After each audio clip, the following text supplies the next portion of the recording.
आज आलोचना करवा प्रोजेक्ट मैनेजमेंट उपर एटार प्रोजेक्ट मैनेजमेंट जोटा को आम कहते प्रोजेक्ट प्रोफाइल।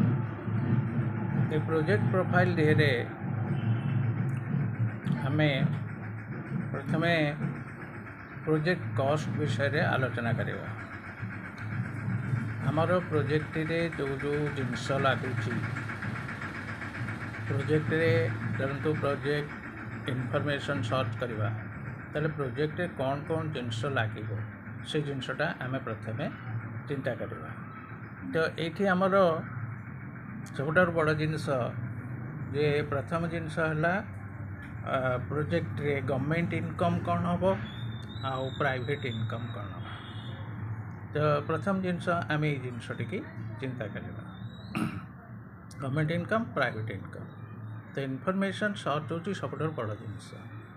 तेणु इनफॉरमेशन सर्च कला परे कौन कौन जिनस लगे आम जो पैसा खर्च करचे से गवर्नमेंट इनकम केते रहबो प्राइवेट इनकम केते रहबो ताले टोटल यूटिलाइजेशन को आम प्रथम हिसाब करके बाहर करवा। टोटल फुल यूटिलाइजेशन केते टोटल यूटिलाइजेशन उपरे डायरेक्ट टैक्सेस केते डायरेक्ट टैक्सेस आमर हिसाब करवा जोटा को आम जीएसटी कहूचे। टैक्स लेविएशन डायरेक्ट टैक्स लेविएशन आम हिसाब करवा जोटा है जीएसटी। तेणु ये जो प्रथम जिनस आम रहा डायरेक्ट टैक्स लेविएशन है यूटिलाइजेशन है धरतु आम 100 टंका यूटिलाइजेशन करुचे तादेर 10 टंका टैक्स बाहर तेले एटा आम प्रथम हिसाब करवा केते टंका कैपिटल यूटिलाइजेशन रे केते टंका बाहर तापर आम प्रोजेक्ट पे बैक तैयारी करवा। धरतु आमर 100 टंका इन्वेस्टमेंट रे 100 टंका रे यूटिलाइजेशन रे आमर 10 टंका टैक्स बाहर तेले गोटे थर यूटिलाइजेशन 10 टंका बाहर तेले 100 टंका 10टा यूटिलाइजेशन दरकार हम ताले 10टा यूटिलाइजेशन 100 है ताले 12टा यूटिलाइजेशन जदि है ताले 120 टंका है ताले 20 टंका प्रॉफिट बाहर प्रोजेक्ट उपर। तो गवर्नमेंट प्रथम जिनस टोटल यूटिलाइजेशन टाको प्रथम चिंता करिवो। टोटल यूटिलाइजेशन रु टैक्स लेविएशन केते होची ताटू डायरेक्ट टैक्सेस आपनकर हिसाब होबो।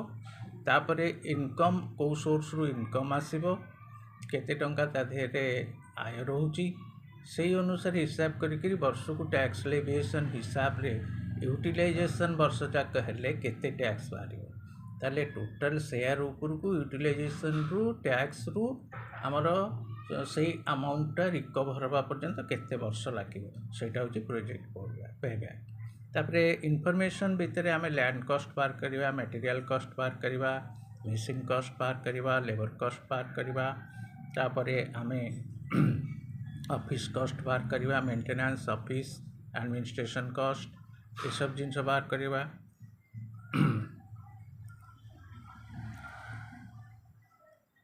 ट्रांसपोर्टेशन कॉस्ट बाहर करवा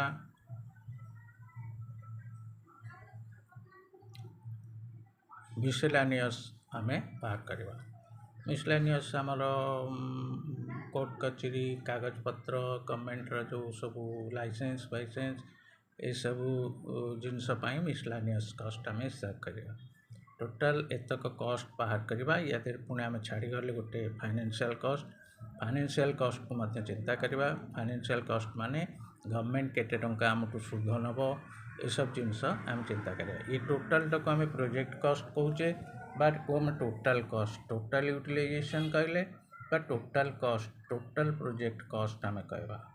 तापरे टोटल यूटिलाइजेशन उपरे डायरेक्ट टैक्सेस केते बाहर जीएसटी केते बाहर ये हिसाबटा पाई सारा पर आम प्रोजेक्ट पेबैक पीरियड आम हिसाब करवा। मुझे कहली 100 टंका यूटिलाइजेशन रे आपन 10 टंका टैक्स बाहर ताले केतेटा यूटिलाइजेशन हेले 120 टंका बाहर आपन ऋण कर 100 टंका सूद देवे धरते ये देखो लक्षे टंका पर 12,000 टंका आपनकर टैक्स लेविएशन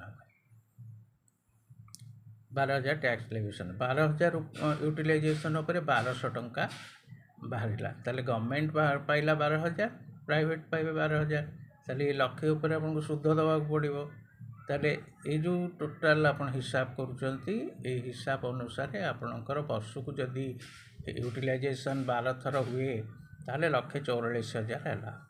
ये 1,44,000 वर्ष को है 1,12,000 तादेह इंटरेस्ट कटिज जानते आप 5% इंटरेस्ट रोच इंटरेस्ट कटिज इंटरेस्ट कटिगले आप 1,05,000 आपंकर पड़ ये 1,05,000 धरतु कटिगला ताले आउ आपंकर 1,08,000 7,000 एमती का आपंकर तेणु यही जिनस आम हिसाब करी प्रोजेक्ट कॉस्ट टी बाहर करिया प्रोजेक्ट प्रोफाइल रु प्रोजेक्ट पेबैक पीरियड आम हिसाब करिया पेबैक पीरियड हिसाब कला परे जाकरी आम आगु बढ़िया।